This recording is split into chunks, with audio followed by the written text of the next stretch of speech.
greatest form of control is where you think you're free when you're being fundamentally manipulated and dictated. One form of dictatorship is being in a prison cell and you can see the bars and touch it.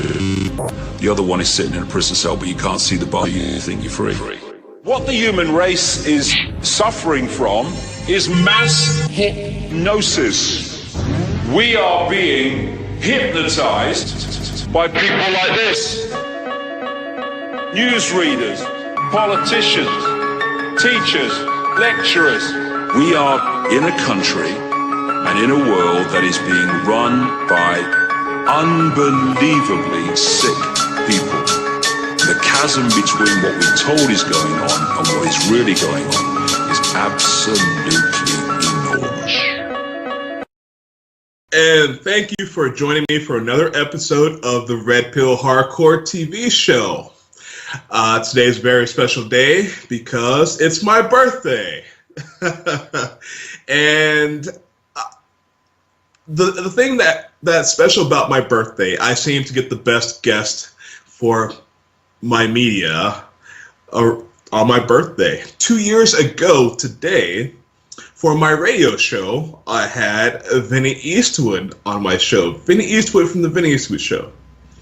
And boy, was that a treat, because Vinny Eastwood, I tell you, I listened to Vinny Eastwood, I watched Vinny Eastwood on his YouTube channel, I would say 2-3 years before I ever got into truth or media. And Vinny Eastwood is, for lack of a better word, my idol. I look up to the man greatly. I learned so much from watching his show. It even got to the point where, I couldn't sleep at night unless I had a Vinny Eastwood program running in the background for me to fall asleep to. It's just that essential to my everyday life. And of course, I have him on for my birthday bash today. Yes, Vinny Eastwood from the Vinny Eastwood Show. That sounds so much better in my head. How are you doing, Vinny? Borderlining on fabulous is my standard response. All right. So, I'm already going to dub this episode the Godfathers of truth and media. So, can you do that expression that we all love? Welcome back to another exciting episode of the Vinny Eastwood Show, broadcasting live on AmericanFreedomRadio.com from the Soviet era of the USSA. I love it. So, this is a show it has no particular agenda. This episode anyhow. So I really want to get into what you got going on, and I want to know what Vinny Eastwood has on his chest, because you actually linked me something with that exact title through email. Vinny Eastwood getting something off of his chest. So please go ahead. Well, there's just so many things, really. Just in recent times, we had a New Zealand election, and I think maybe 2 weeks before the election, the Legalise Cannabis Party contacted me and said we need somebody to help us out with our Facebook and doing our videos and our campaigning and all of that kind of stuff. And I thought I was just going to be doing a few videos, but I've wound up in charge of their website, their Facebook. We're doing new logo designs and all sorts of stuff. I was just basically like, never done anything for an official, an actual political party that's been around for 21 years before in any official capacity. I'll just see what I can do, and we've had some fun with that. Done a lot of videos on cannabis lately, man. Oh my God. I don't think that a lot of people realize that there are people in this world that can't make it to the kitchen to make themselves a cup of tea without going through excruciating pain if they don't have their cannabis. There's some who can't drink that cup of tea without it spilling all over them from their shaky hands if they don't have their cannabis. There are people who are dying in pain, excruciatingly, right now, specifically because they don't have their cannabis. Now, after this election got done, a new leadership came in that was decidedly more pro-cannabis than the last one, but unfortunately I have this thing called experience, which tells me if you trust politicians and what they say, you will get inherently and inexorably betrayed. So they come in and they say, in the first 100 days we're going to introduce medicinal cannabis. Sounds really good on the surface. Their leader comes out and says, I don't want people jailed for smoking cannabis. Sounds really good on the surface. You get them saying, we're going to have a referendum on the legal use of cannabis overall by 2020. Sounds good on the surface. Then you go into this thing called journalism. When people question what these frickin' known liars are just frickin' saying all the time and don't actually have any evidence to back up what they're saying. You go into the evidence. The first claim. We're going to have legal medical cannabis in 100 days. Oh, what does that actually mean? It means they're going to introduce the legislation within the first 100 days, which means they can then debate the legislation, conceivably forever, and not actually get any medical cannabis to anybody who needs it, because the last time they, quote-unquote, big headlines around the world said, there's medical cannabis now available in New Zealand. Can anybody find any? No. Can the people who can find some and actually find a doctor that will prescribe some actually be able to sequester some from a source? No, they can't. So it's not legal, right? Even those big headlines saying that it is.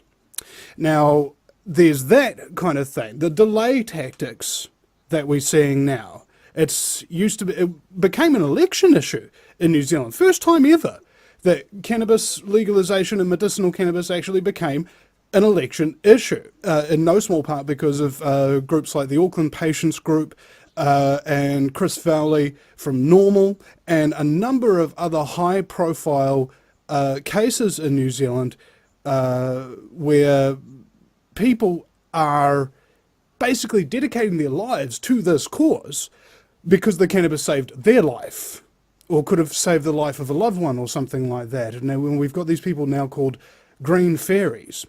Now, police could say no arrests of green fairies. These are people who grow low THC cannabis with a high CBD content and ship it out at cost or near enough to needy people around New Zealand. Now, 3 prominent suppliers after the election, where cannabis was a huge issue, the police then decided to go bust them. And now we've got an estimated 2,000 medical patients that those 3 people were supplying with cannabis balm that was relieving them of their arthritic symptoms and all sorts of other afflictions and things like that. There's now 2,000 of those people who now have to go on opiates. You know, I don't think people understand what it's like to go on opiates, but I don't, and I don't want to find out, you know. But yeah, sorry, what are you... Well, I mean, we have this imperialism from the West. I mean, United States troops are guarding poppy fields. You know, we wouldn't want, our American soldiers' lives lost to get at these poppy fields in the Middle East for nothing. I mean, I'm being sarcastic if you can't tell, but it's really a crime. These opiates are way more dangerous than any cannabis usage. These opioids, well, I mean, they'll kill your liver, they'll make you black out, you can crash your car, you can forget, the crying baby in the next room. I mean, it's ridiculous. I mean, just because they can't make any money, well, and not as much money as they want off of cannabis as they do these opioids, and it's ridiculous because it all just boils down to money. Well, a lot of people are very positive about this new New Zealand government saying and doing what it says that it's going to do, etc. And it's made me even sadder because it looks like other people are enjoying this hope, this promise, this...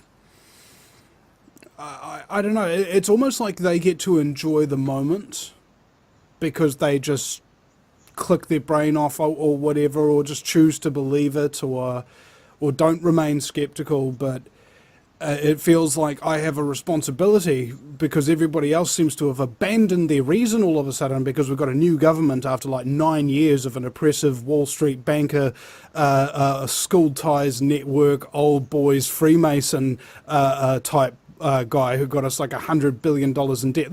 4 million people, $100 billion in debt. All right, he did that in like 8 years, and then just stood down right at the time that New Zealand was being investigated after being mentioned something like 6,000 times or 66,000 times in the million or so plus document release of the Panama Papers, right? Just at the time when a guy who has a massive Wall Street career, including looking at the Federal Reserve, steps down as Prime Minister. How interesting. And then goes to work at one of the largest Australian-owned banks in Australasia as their head, right, as their new CEO. Isn't that interesting, directly after stepping down as the Prime Minister? You know, nothing corrupt going on here at all. And then you've got pictures of John Key, that Prime Minister, at Freemason scholarship recipient awards type things. And then you have the new Prime Minister for the opposite party, Labour Party, Jacinda Ardern, at a Freemason scholarship recipient thing, actually receiving one and also giving them, right?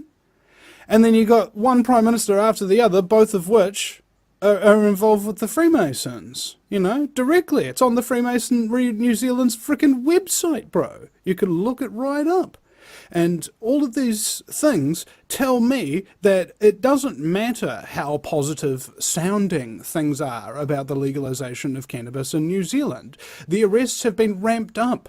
I just learned the other day going to the Cannabis March that we have nearly 500,000 New Zealanders since 1994 or something have been arrested for cannabis. There are 4 million total New Zealanders in existence, and 500,000 of them have been busted for cannabis, all right, in this country. Does that strike you as, right, really, really messed up? That's like nearly 1 in 10, right? That's what you call a racket. That's what you call the highest arrest rate per capita in the world for cannabis, right? And of course, just like in the United States, you have a disproportionate amount of people of a very specific ethnic group being targeted by these arrests, and a very specific ethnic group overwhelmingly going to jail for these arrests, as opposed to every other ethnic group in existence. You know? Does it sound familiar, bro? Well, I mean, I know about that in the United States, but New Zealand, I mean, what's the population? I don't know how diverse the population is in New Zealand. We've got Māori.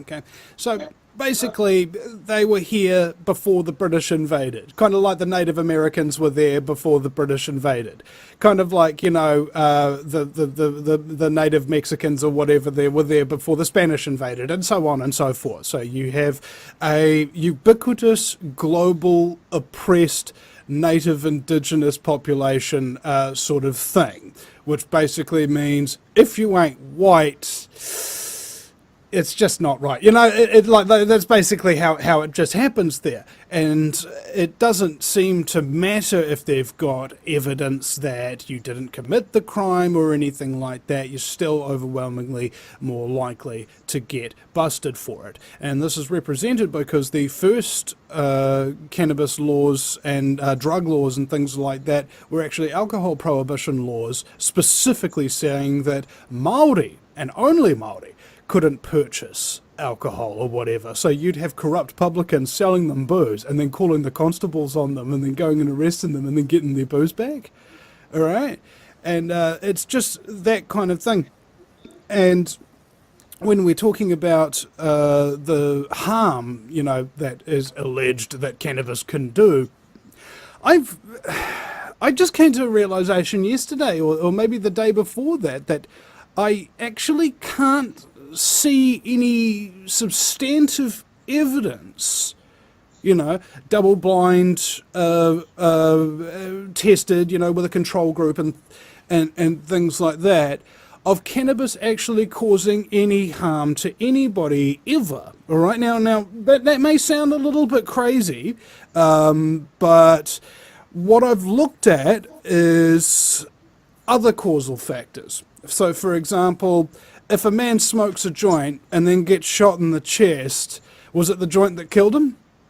Or if a man smokes a joint and then gets shot in the chest and then runs into a burning building and then inhales a burning asbestos smoke and then a central heating apparatus falls through the floor and then crushes him, what killed him? Right? There's a range of factors. They all could have killed him, but which was the causal factor? Now, the police obviously would say it was the cannabis that killed him, but Lethal. because the cannabis was illegal, because obviously whatever's illegal is what killed you, and because people don't make things illegal if they're not dangerous, right?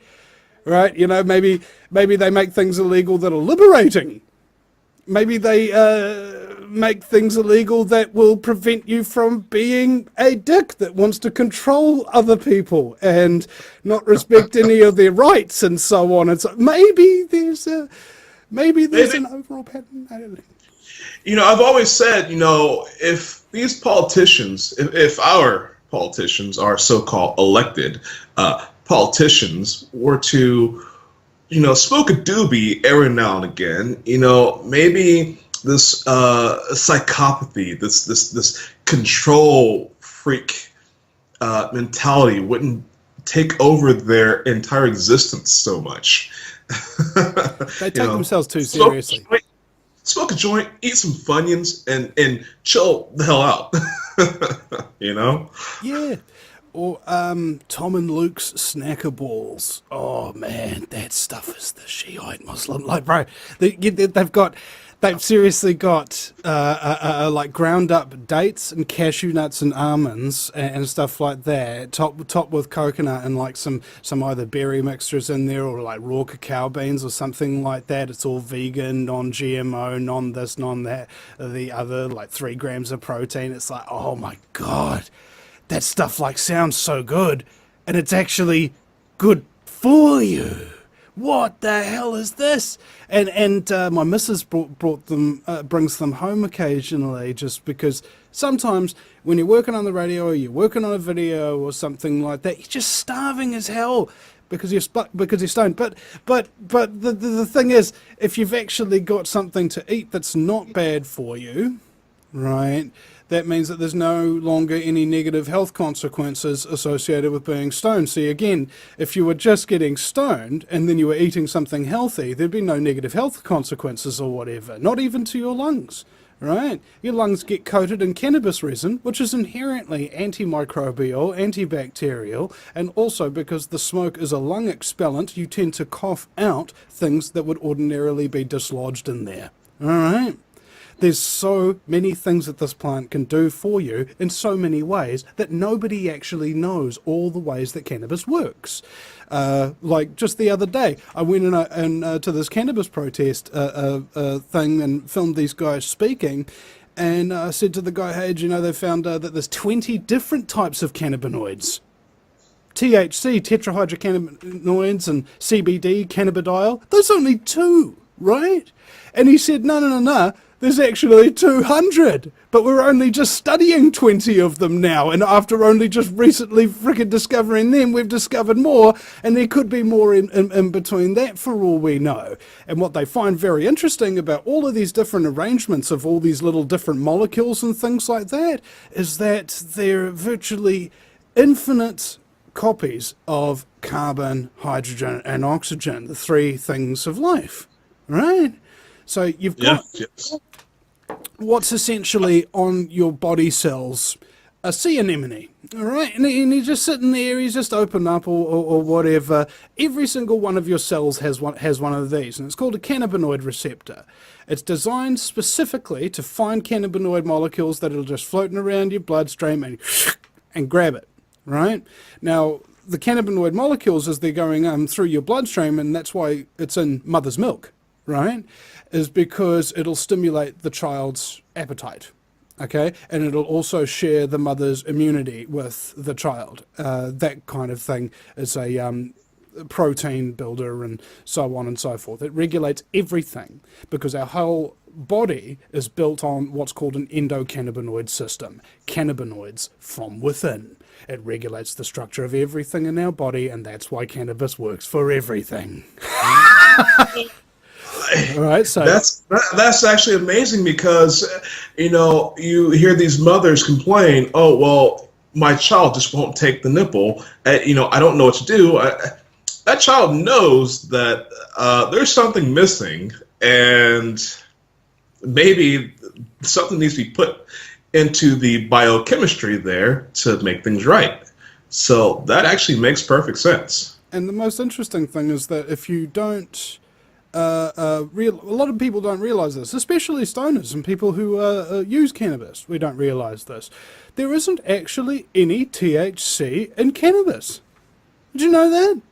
Like, it's actually a completely different compound that needs to either be baked or burned through smoking in order to decarboxylate the cannabinoid molecules into something that can get you high. All right, so it needs to get decarboxylated before it can get you discombobulated. There's something we can all appreciate.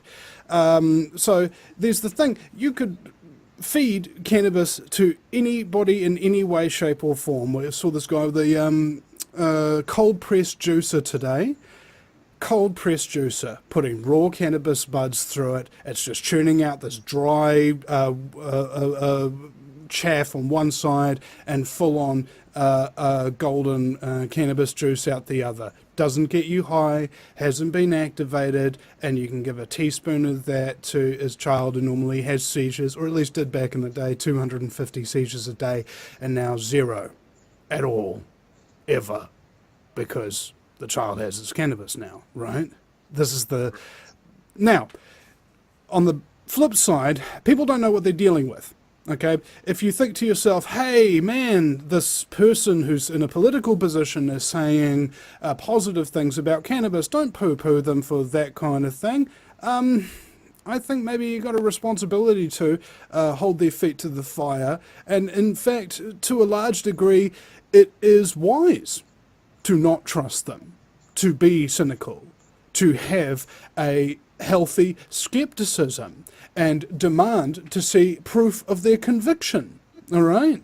Now, I may be shunned and get a hell of a lot of hate for saying and looking at things the way that I do with this new political situation in New Zealand, because for the first nearly 10 years of my career, the same party has been in control of this country, and I've been spending all my time exposing them. Now, the opposite side of that coin is in power, and so all the people who thought they were on my side and that kind of thing are now realizing that I'm not on their side, because they're not even on their own side. They're trying to pick sides, right? And that's just something you don't really want to have to deal with, all right? This is a big fight, and there is very clear good and very, very clear evil in this fight. In life, some people will choose good and others will choose evil, But some people choose to sit on the fence and to see who will come out on top and then choose them then. But then there's people like me who are just trying to burn the fence down. You know, just try and make it, just trying to get people to just shh, quiet your mind just a little bit. You know, watch through the 55-minute episode before leaving your YouTube comment, maybe, because perhaps there's a lot being said that you're not going to get to listen to if you judge it and don't listen. You know, I'm just going to have to agree with you. And yeah, it is an awakening once people realize that everyone's sort of bought and paid for, and you can't really trust anyone until proven trustworthy. I mean, and these, you know, right wing, left wing, or whatever you want to call it, you know, to me, it's just a wrestling show. Yeah. You know. What's interesting to me, though, is that people will come out of the truth movement, or come into the truth movement, right? They'll find out, you know, 6 months ago or whatever, that 9/11 was an inside job, and suddenly be like, I know the truth, I know everything. Dude, you don't even know that matter has consciousness. You don't even know that people's minds, when they're programmed with pain and trauma, will choose to love and follow and trust those that cause them pain and trauma. You don't realize that psychopaths are indeed in control of virtually every type of powerful institution known on planet Earth, and that they do not care about you, right? These are people with a lack of pain. All right, you have to have experience and pain and loss in order to learn very valuable lessons. It's an incongruent fact, because you will notice in your life, ladies and gentlemen, that all of the most valuable lessons will be those that have cost you the most. And we have people in this movement who haven't been through that painful, traumatic process yet. And if they have been through it, they've only had but a taste. And they haven't chosen to dig further. They haven't chosen to interview people who've been traumatized far worse than them. They'll often choose to plant their flag somewhere and go, hey, this is what I think now because this terrible thing happened to me once. You know? And I'm going to focus on this particular vein of thought and research and over-specialization for the rest of my life without knowing how anything works intersectingly, and so therefore I will know how to solve every problem by not understanding how all the problems work, all right? And I will give you the solutions, ladies and gentlemen. I will give you the solution. These people don't have a complex knowledge of what they are dealing with and who and what they are dealing with, right? That's the other problem with people who have a conscience, is they falsely believe that everybody's got one. And why would somebody do that? The fact is, somebody did do that. Yeah, all right, just take that into account first. And then ask why somebody would do that, not in a terms of, that's a rhetorical question that couldn't possibly be answered, you know, like people don't crave money and power and sex and wealth, you know, and dominance and pain and fear. You know, there's no historical precedent for people getting into positions of power that have horrible tastes and insatiable cravings of scumbaggery. You know, it doesn't exist. There's no such thing as totalitarian states. There's no such thing as propagandizing media. There's no such thing as empire building. There's no such thing as secret societies working within. There's no such thing as conspiracy, deception, or secret agreements. You know, they don't freaking exist. All the world is just this big. It's just this big. You know, it's just like, oh, mate, I can see something far off there. Oh, it looks kind of a little bit like scumbaggery. Maybe if I stop caring about how I think of the world and actually start looking at the world the way it is, I will be able to accept things that I wasn't previously capable of accepting that were preventing me from growing as a human being. I don't want to come to that realization because that's a tough one. Well, you know, for those people who do want to come to that realization, I would definitely suggest Vinny Eastwood Show, because I actually started learning about psychopathy, psychopaths, from guests that you've had on your show, because it's a topic that you covered extensively. I actually kind of grew up studying psychology, but when it came to psychopathy, it's you come to a realization that there are two different types of people on this planet.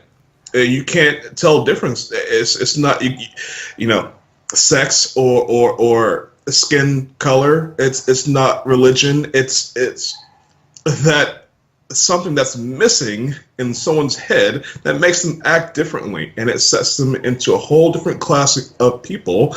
And the only way you can actually tell the difference between this person and someone normal is, what are they doing? What have they done? These people who will lie, cheat, steal, and do it with a smile on their face. No conscience whatsoever. I've actually been talking to some people in the scientific community, because these psychopaths, they are biologically different in the sense that they have very small amygdalas and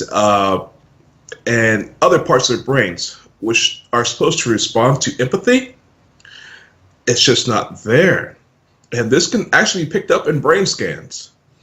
I personally believe we should be implementing, MRI or other brain scanning technologies to weed out these evil people from politics. I mean, you got to be able to pass the scientific test. Are you a psychopath? I was wondering if science was even needed, because if you go into somebody's track record and you just look at their voting history and things like that, and you take testimony from a handful of people that have known them since they're very childish and things like that, get them to take the written psychopath exam, which you answer these certain questions. You don't know what the answers to these questions are. They're like an ink blot. They could be interpreted so many ways, and yet psychopaths interpret these questions that are very, very strange in very specific ways, and that's what the test measures. So existing testing technology exists without the need for radiation brain scans and things of that nature, which can cause brain tumors. So isn't it ironic that when you go and get a breast X-ray, the X-ray causes breast cancer, because you're looking for breast cancer, of course. It's sure enough, eventually you find it, especially if you have regular mammograms. And just like if you're looking for brain cancer, you go and have a brain scan, and then they say, "Oh, come back for a few more scans over the time," and lo and behold, they find brain cancer. Well, it's a $50,000 machine. We have to use it. Well, just on the off chance that, one of these psychopaths can adapt and just say what people want to hear. I mean, that's another thing.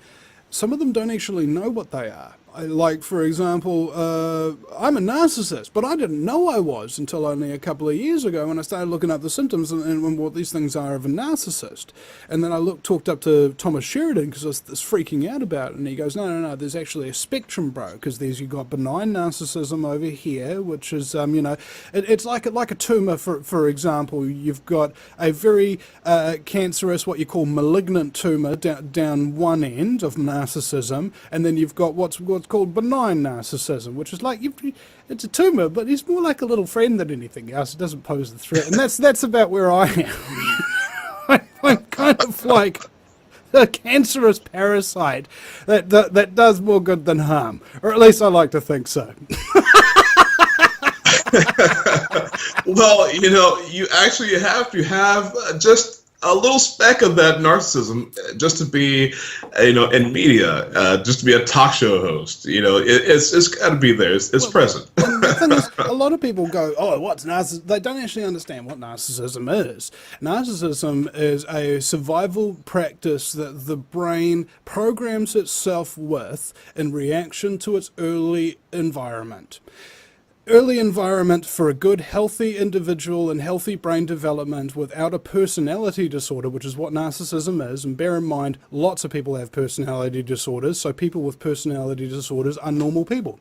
All right, that's first thing you've got to really understand about it, as well as the fact that there's a spectrum. There's really bad and really not that bad. But when you come to it, you're raising environment. In order to have normal brain function, you need protection from daddy, love from mummy. All right, that's basically it. Now, if mum abandons you, is not really there for you emotionally or whatever, or if daddy doesn't protect you, if daddy hurts you or runs away or something like that, you get abandonment, you get abuse, and if you incorporate sexual abuse, you can get somebody to develop into psychopathy. Now, what these things do to the three areas of the brain that normally develop in that first 7 years, there's a critical kid, all right, first 7 years are critical. You've got your analytical brain at the very top there. That's your primate brain that engages, black and white thinking, logic, and higher thought functions, and that sort of thing. Then in the middle here, you've got your emotions, you've got your sociability, you've got your mammalian brain, what mammals like cats and dogs and things like that, they all have their own little social orders. And down the bottom here, you've got the reptilian cortex of the base of the brain. That's your fight or flight. Now, you need to feed each areas of these of the brain in appropriate order. Daddy protects you, and he helps you to identify threats. That programs your reptilian brain so that it only turns on when there is a visible threat. If daddy becomes that threat, and your dad's actually a sexual predator or violent or something like that towards you, it reprograms your reptilian cortex to be that the people who are authority figures in your life are in fact the reason to be afraid of and things to be suspicious of. And you'll find that kids like this that don't have any good examples of authority in their life go off the rails and don't listen to authority because authority has consistently betrayed them, and their brain knows this. So they often become, narcissistic psychopaths and things of that nature. And occasionally, if somebody comes into their life midway through the point or whatever, they'll still be a narcissist, like me or whatever, but they would have had a good example of what a good man is supposed to be. And instead of being able to reprogram their brain in order to work like a normal person, they simply reprogram their behavior through repetition about how to act like a normal person, how to behave like a normal person, a monster wrapped in chains so that they can't hurt people again. That's what I kind of consider myself, and I think that's what a lot of us need to consider ourselves, particularly if we have radio shows or any means of expanding our own voices. And the thing about my show is that the bulk of it isn't me doing the talking. It's actually really learned individuals, older, wiser, in so many different eclectic fields, that when you do listen to it, you don't get educated about one particular subject. You get so much of a broad overview that you begin to understand that particular subject in context. Context is so very, very important to understanding anything, is where it came from. Just like it's understanding that the people who are narcissists and psychopaths, the reason why they become journalists and talk radio show hosts or independent media or have their own businesses or something like that, is because they have a bad imprint of authority, because authority either abused them, abandoned them, or sexually molested them, and they want to create positions of power and authority that they can have and retain control of, so that those situations that traumatized them earlier in life do not repeat. But unfortunately, without self-analysis by a narcissist or a psychopath, the programmed behaviors of torturing and being cruel and killing and hurting and using and lying and thieving without consequence, if those behaviors aren't unlearned, specifically through consequences, then they will continue to abuse and hurt and traumatize the people underneath them in their respective businesses or positions of power or fame or fortune, whether or not they be a Hollywood producer, a president of the USA, or a Fortune 500 CEO. It doesn't matter. These people are there because they are psychologically driven to be in those positions where people cannot abuse them. Now, in order to, as I say, with consequences, if a bully comes up to you, all right, psychopath, you can tell he's a psychopath or whatever. Let's say you could tell what a psychopath looks like. You can't, by the way. Nobody can. Even experts on psychopaths can't frickin' tell. So they're that good at disguising themselves, and for a large part, the psychopaths themselves are even unaware because one of the guys who actually did brain scans on psychopathic killers and things like that with MRIs to prove all of that kind of stuff, also then applied all of the testing protocols to himself and realized he was a psychopath too, and he had no idea. And then he was like, oh my God, and he starts going around and talking to all his family and stuff about that, and they go, oh, you're a psychopath? Yeah, that makes a lot of sense. All right. Well, it's sort of like what you said, though. I mean, there are some psychopaths who are contained, and these people become very successful, very, very successful in life. They're willing to do what it takes to get that extra edge or what have you.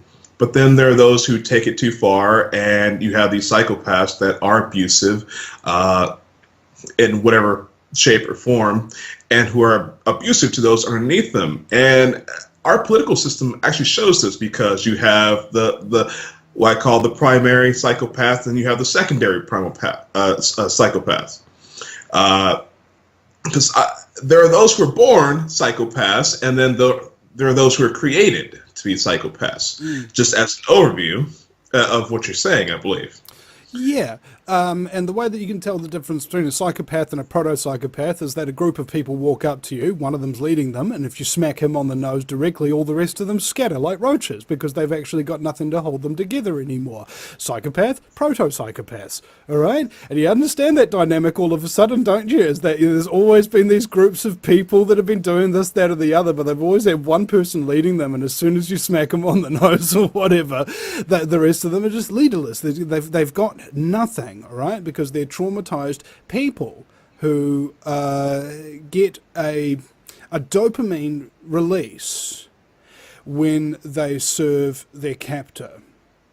Okay, it's like toxoplasmosis in cat feces. There's a very particular chemical called toxoplasmosis, which when rats or mice are exposed to them, makes them addicted to being around cats. Wait. So I've read something about this. I thought it was the cat urine. I read about people getting high on cat urine, and I thought, this can't be real. It's actually in the cat feces. And again, with the rats or mice or something like that, smell it or get exposed to it or whatever, it makes them get a high whenever they're around cats. And so the cat's crap itself is the very thing that its prey tends to desire, and there's the very thing that lures its prey in so that it can more easily play with them and then kill them. All right? That is a predator, ladies and gentlemen. Who do you think is in charge of society? Guardians or predators? Predators. Okay. That's when you start to realize that there's a herd mentality going on. Now, herd mentality swings both ways. At the same time, everybody will be like poo-pooing you and giving you crap about it or whatever. By the time 6% of the herd become aware that a predator is nearby, the rest of the herd suddenly becomes aware. Okay?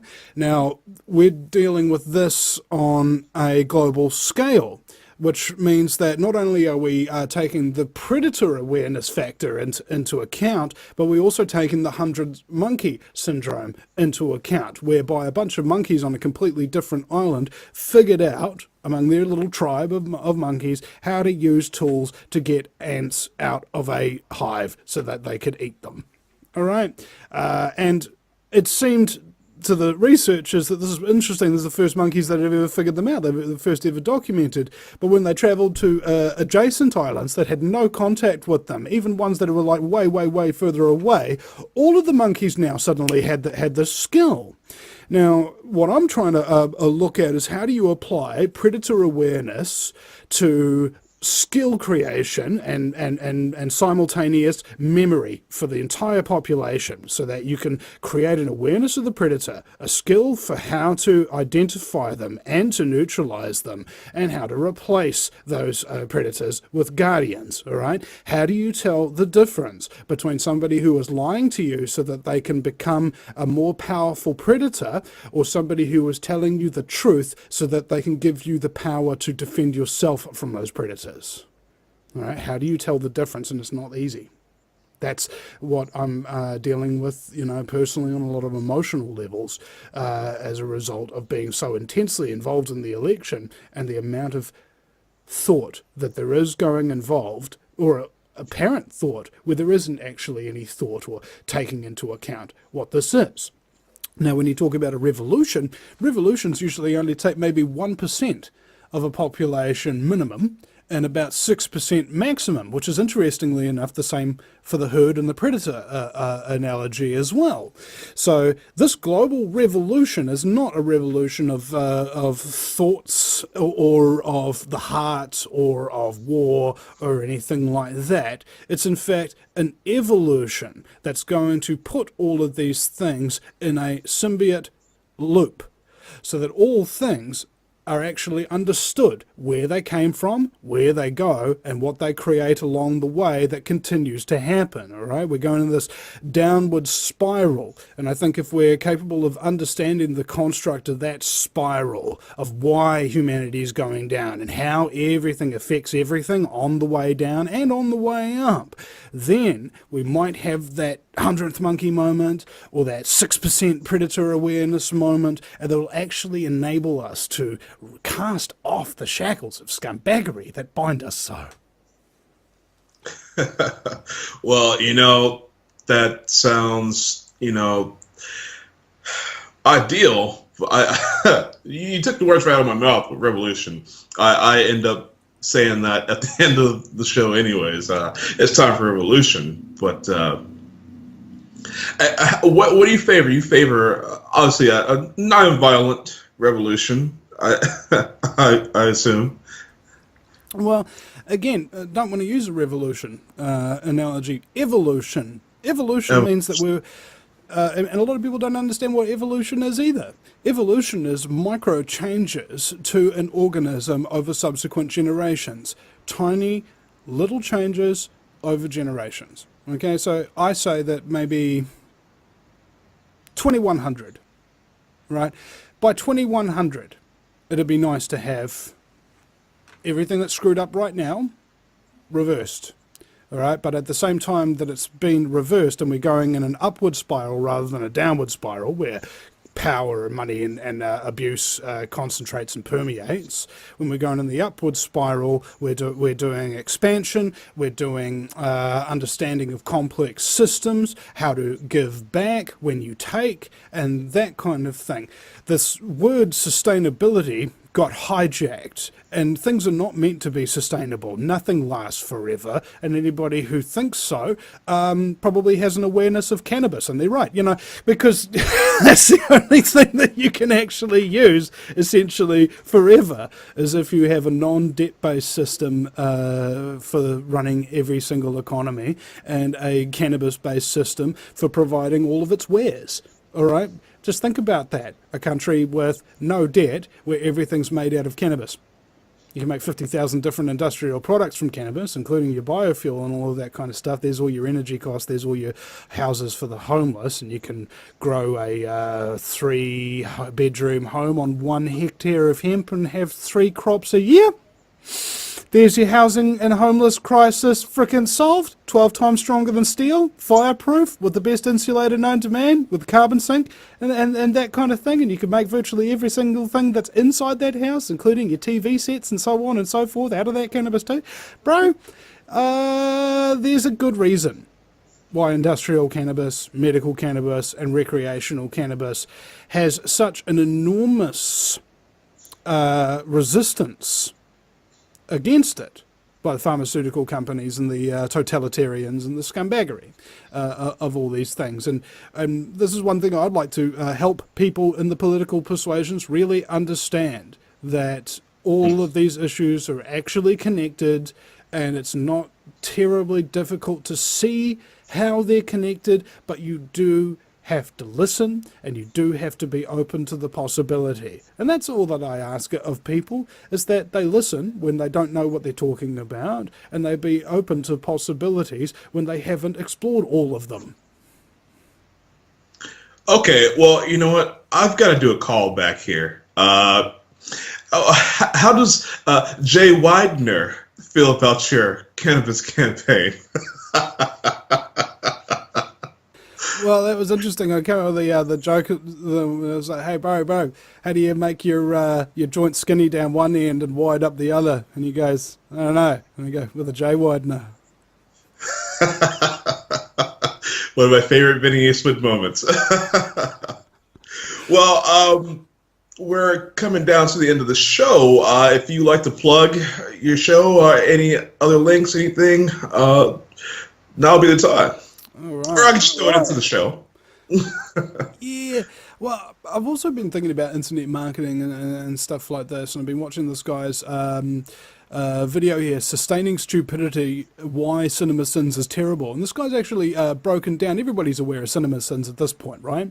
And it just seems to me like it's all internet marketing and things like that, and there's no actual substance to the content, and that's why they've got so much content that has so little fulfilling nature and has so little art to it, right?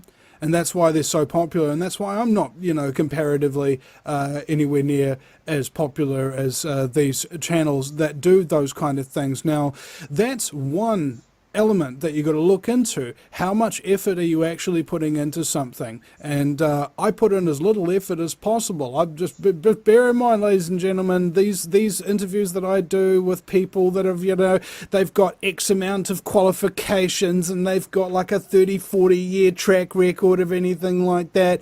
I don't know that before having a conversation with them. 90% of the time the audience doesn't know that either. And the only way to actually pull that off is to actually be genuine. Don't pretend like you care. Fucking care. I mean, my God. What do you got, something better to do than care about somebody's actual story, the reason why they became famous, the reason why they got... Because at some point, somebody will be listening to an episode of the Vinny Eastwood Show with one particular guest at some point in their life, just after they've had a traumatizing experience or just after they've been thinking that particular day about something that happened to them in the earlier childhood. And then you'll be listening to an episode and exactly that topic will bring up and you'll be bing, bing, bing, bing, bing, bing, bing, bing, and all of a sudden the bells will start ringing in your ears and you go, oh my God, I need to do this, I need to do that. And it's like, that's right. You need to, okay? The Vinny Eastwood Show ain't going to do shit for you, okay? It is going to help you to go through the shit you're already going through, bro, and help you to awaken to the fact that just because you think that you're awake doesn't mean that you're awake, okay? It is an endless encyclopedic dream, ladies and gentlemen, and you will wake up from one dream after the other, after the other, after the other, after the other, and each and every dream that you wake up to, you will have to figure out who you are again. All right? That is the kind of thing that you've got to really be thinking about when you're listening to episodes of the Vinny Eastwood Show. That's why we don't hold anything back. That's why everything is off the cuff. That's why everything is real. And that's why we're not that popular, because we spend the effort actually doing that side of things as opposed to marketing ourselves correctly and making sure that you subscribe at the end of the video and click the little bell for the notifications and donate to us on Patreon and use the PayPal buttons on the VinnyEastwoodShow.com and the Kiwi Bank if you happen to be a New Zealander, and so on and so forth. These kind of things are absolutely essential to do, but most of the time I forget to do them because they're not the reason I'm doing it. Okay? And you'll notice that there are shows out there who never forget to plug their own thing, who never forget to self-promote, who never forget to tell you how honest they are and how big their track record is, about how they've done this, that, and the other. They never forget to do any of that. You know why?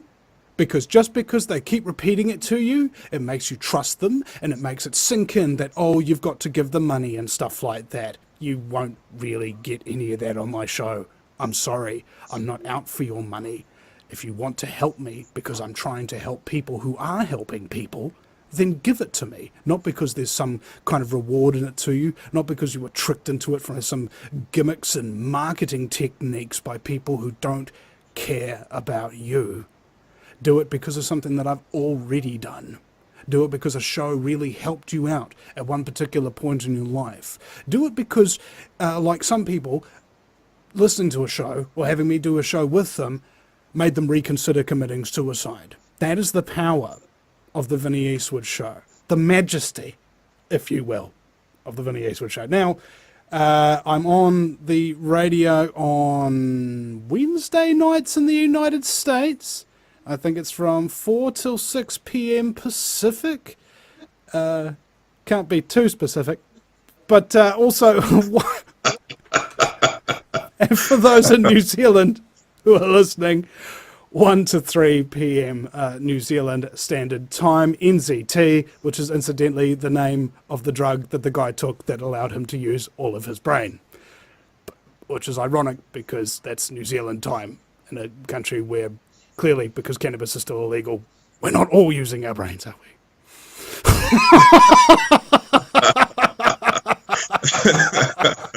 Well, you know, I do want to give you a little bit more of the credit that you deserve. You are the #1 media in New Zealand. You beat mainstream media, correct? You're Mr. News.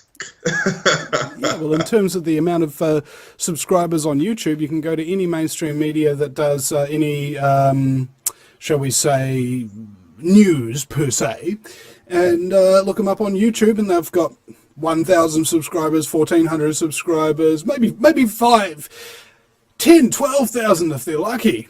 And you go over to Vinny Eastwood, guy's just in his, room, rental property in Auckland with like a $50 green screen.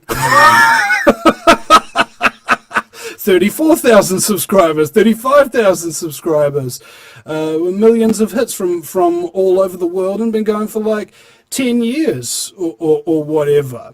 And I was just thinking to myself, the most important thing is not how much subscribers I've gained for myself, it's how many people have actually, over the years, come back and said that Vinny Eastwood inspired me, and then they've gone on to do 1,000 videos or 1,000 radio shows or something like that. And that was my initial plan, because I studied a whole lot of targeted individuals and interviewed a whole lot of these people. And I don't like being traumatized, if I can help it. I don't go out and try here's some incredibly dangerous psychopaths. I'm going to run up to them with a camera and start yelling in their face and things like that, and speaking out of turn in council meetings. That sounds like a really smart idea for somebody who wants to avoid getting traumatized and arrested and the crap beaten out of them and stuff like that. So I stopped doing that. And I realised that there's a different way of going about it, and everybody finds their own way. And my way is to find all of those people who've been traumatised and went to the council meetings and did all the yelling and got all the tasering and all of that kind of stuff done to them, and get them on the show to have a few laughs about it, so that they feel better and that they can feel refreshed and go out and do it again, so that I don't have to. There's how there's how the battle line is drawn. There are those on the front lines who get themselves hurt and traumatized and badly, and there are those who are on the back lines with the bandages and the food and the hot showers and the really sexy Asian masseuses, just to make sure that you're well rested and have a happy ending before you go back onto the playing field. Perhaps I took that one too far, or at least I hope so. Anyway. Well, I hope that you feel like, I hope you feel like you want to keep going, because you have inspired me. You're the reason for this current show that you're on. So I think you definitely set out to do what you want to do. Yeah. Well, if you get a million subscribers, you draw the attention of them. You know, I call it the ubiquitous they. This is the theory that I got. So I reckon if I teach 10 people to get 100,000 subscribers, or teach X amount of people to get 1 million subscribers, and all of us collectively, we're doing the exact same amount of damage to the New World Order without actually tipping off their radar and letting them know that we exist, you know? Most people never even heard of Vinny Eastwood, and that's just the way I like it. I prefer the term pseudo-celebrity, you know, it's all... I just term quasi-celebrity. Pseudo-celebrity, a quasi-star. Well, you know, I think that's all the time we have for this show. I think we have a musical performance from you coming up here. Yes, indeed. This song's going to be called, already is. It was Happy Birthday by the Paki Heartcheese, you know, considering it's your birthday. And I did want to actually see if I can sing it out for you. Just the chorus of it, of course, and then we'll play the song afterwards. Said happy birthday, I hope it was the best day of your life for another year. I hope you will remember the day when you were young and free, and nothing stood in your way.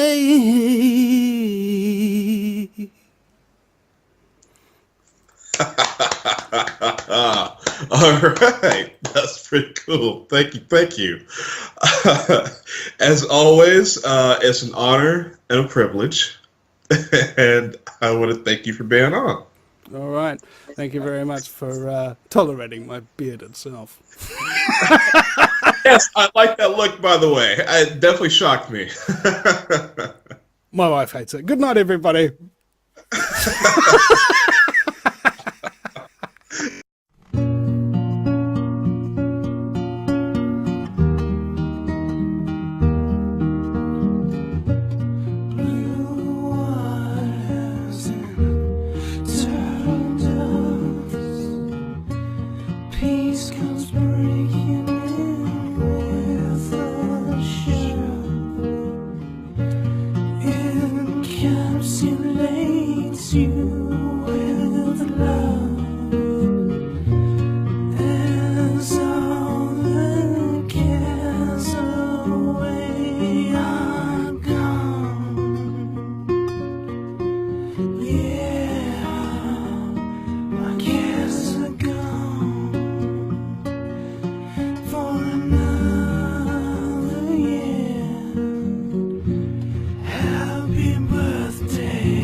Hold me tight, shield my eyes.